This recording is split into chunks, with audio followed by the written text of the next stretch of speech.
This week's all-new episode of Flash was called The Flash of Two Worlds, and it found Barry Allen coming face-to-face with Jay Garrick, the Flash of Earth 2, and the very first published hero to use the name The Flash from the golden age of superheroes. This right here is some of the crazy multiversal comic book stuff that I never thought a movie would ever touch, and now here comes along a TV show that not only tackles DC's multiple Earths, but does it in a entertaining way, but also in a way that makes sense to your average TV viewer with no comic background. That's pretty amazing.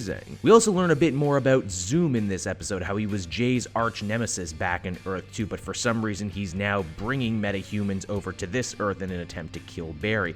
His design is also very interesting as well. It's a black suit which looks very much like a twisted version of the Flash costume. He also leaves a blue streak behind him when he runs. Add that in with the voice of Tony Todd and you got yourself a scary new foe, and I'm already batting around a bunch of theories in my mind right now about who he could possibly be or what his connection to the Flash might be. So yeah, Zoom is basically providing us the freaks of the week, and in this case it was Sand Demon, not a Flash villain but actually a Firestorm villain whose abilities proved to be quite difficult for Barry to handle on his own. To beat him, a very jilted Barry is going to need to learn to trust an older mentor in the form of Jay Garrick, which is hard for him because he's still dealing with Harrison Wells' whole betrayal from the first season. I suppose this distrustful characterization does make a lot of sense for Barry, but he was just kind of insufferable for a good chunk of this episode, and it seems a little weird that he was so mistrusting in the face of so much evidence that Jay was clearly one of the good guys. Hell, he gave Arrow more chances in their first meeting, and he knew for a fact that that dude was a killer. Garrick also seemed to have a major impact on Catelyn this episode. She lost her lover, Garrick lost his speed and his world.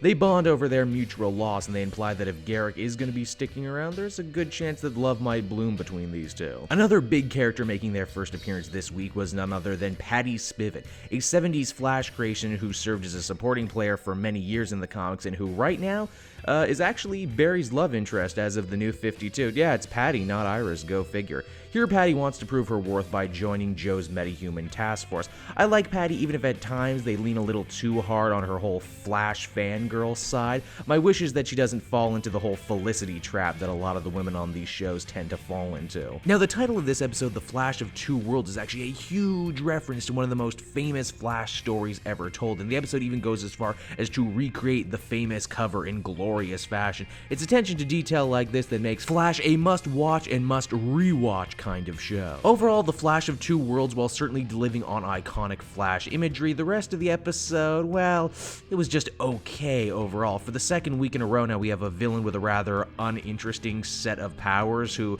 overall, I felt Barry kind of overkilled, quite literally, in the final battle. The Spivot stuff was fun, but given the show's history of writing woman characters, I worry about her future. I mean, what of use did Iris actually do this episode? Can you think of it? No, you can't, and she's the female lead. At the end of the day, I would give this one a 7.5 out of 10. Hey everyone, thanks so much for watching my newest video. I hope you enjoyed it, and I hope you'll feel like checking out some more videos I have on offer here at Cape Joel.